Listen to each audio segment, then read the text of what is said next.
একদম খাঁটি গৃহস্থ বাড়ির বউ আমি। সংসার থেকে শুরু করে টুকটাক যেটা সেটা করি সেইগুলাই আপনাদের মাঝে শেয়ার করি।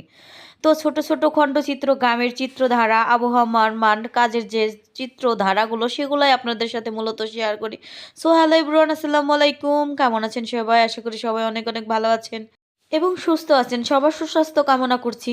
আপনারা যারা ভাবেন আমরা শুধু মনে হয় এইভাবে ভিডিওগুলাই বানাই তো আমরা আর কোনো কাজ করি না। না ভাই, আমাদের সংসার আছে, বাচ্চা আছে, সবগুলা মেনটেন করার পাশাপাশি হচ্ছে আমরা টুকটাক এই তো ভিডিওগুলা বানাই। তো আজকে রান্না করতেছি, এই ভিডিওগুলা দুয়ার ঘর ঝাড়ু দিচ্ছি, এগুলাই মূলত আপনাদের শেয়ার করি। তো আমরা যে সারাক্ষণ যে ভিডিও নিয়েই থাকি এমন কিছু না।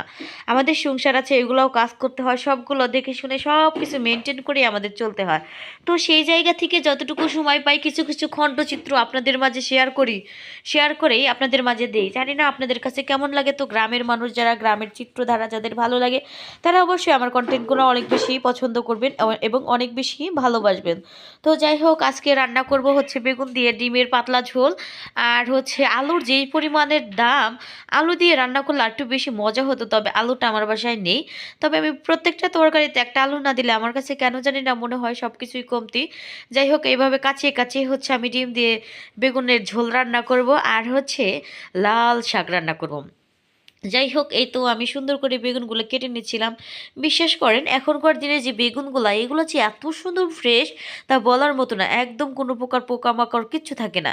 যাই হোক, এই তো আমি আবার ভাত বসিয়ে দিলাম। এই তো দেখেন, এই যে ভাতগুলা সুন্দর করে জাল দিচ্ছি। এটা হচ্ছে গ্রামের একদম চিত্র। গ্রামে কিন্তু এই ধরনের জিনিসগুলাই দেখা যায়। আর এদিকে হচ্ছে যে ডিমের ঝোলটা আমি করে নিচ্ছি। আমাদের বাড়ির মানুষই 4 জন, সেজন্য হচ্ছে 2টা ডিম আমি 4টা পিস করছি। আর এদিকে হচ্ছে শাক রান্না করব।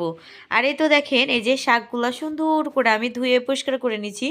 আর লাল শাক খেতে কিন্তু ভালো লাগে। এটা হচ্ছে আমাদের বাড়ির একদম অর্গানিক, যেটা খেতে আরও বেশি মজার।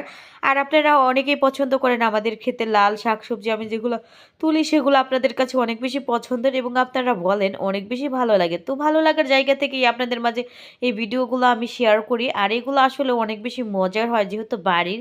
আর বাড়ির প্রত্যেকটা জিনিসই কিন্তু অনেক বেশি মজার হয়। এই তো আমি সুন্দর করে শাকগুলো হচ্ছে ঝাল দিয়ে সুন্দর করে দিচ্ছি। আর এদিকে হচ্ছে লবণের ছিটা দিয়ে দিচ্ছি। বিশেষ করেন লবণের ছিটা দেওয়া মাত্র আর চুলায় দেওয়া মাত্র শাকটা কিন্তু একদম চুপসে যায়। এই জিনিসটা কিন্তু অনেক ভালো লাগে আমার কাছে। যাই হোক, শাকটা রান্না করব আর এই শাক দিয়ে আর হচ্ছে ডিমের ঝোল দিয়ে খাবো। আসলে বিশ্বাস করেন আমরা গ্রামের মানুষ প্রতিনিয়ত অনেক কাজ করি, এর পাশাপাশি ভিডিও করি। আপনারা যদি এই ভিডিওগুলো দেখেন, পছন্দ করেন, তাহলে কিন্তু আমাদের সার্থকতা। আর যদি না দেখেন তাহলে কিন্তু আসলে ভালো লাগে না। আমি একদম গ্রামের বউ, একদম গ্রামের যে জীবনধারা, যে চিন্তাধারা, এইগুলাই আপনাদের মাঝে শেয়ার করি। যদি আপনারা পছন্দ করেন তাহলে ইনশাল্লাহ আরও ভালো কিছু করতে পারবো। যাই হোক, সেই ভালো লাগার জায়গা থেকে প্রতিনিয়ত কাজ চালিয়ে যাচ্ছি। এদিকে হচ্ছে আমার রান্নাবান্না কমপ্লিট হয়ে গেছে। এই যে দেখেন ভাতগুলা বেড়ে নিচ্ছি। এটা কিন্তু গ্রামেই পাবেন, আর কোথাও পাবেন না। এটা একদম গ্রামেই সম্ভব। আর দেখেন কি সুন্দর গ্রামের জীবন আমাদের। এই জীবনধারা পেয়েও আমরা অনেক বেশি সন্তুষ্ট। যাই হোক, কাজ করা শেষ হইলে এই যে আমি হচ্ছে এই যে এখন শাকটা বাগার দেবো। ভাতগুলা বেড়ে এবার হচ্ছে শাকগুলা বাগার দিয়ে নেব। এই তো দেখেন শাক অল্প অল্প হয়ে গেছে, কতগুলো শাক ছিল।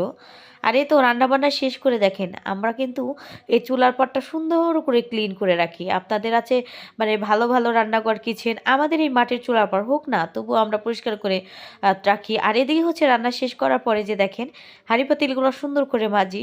যাই হোক, আজকে একদম গ্রামের ভিডিওগুলো দিছি। আপনাদের কাছে কেমন লাগে অবশ্যই কমেন্টে জানিয়ে যাবেন।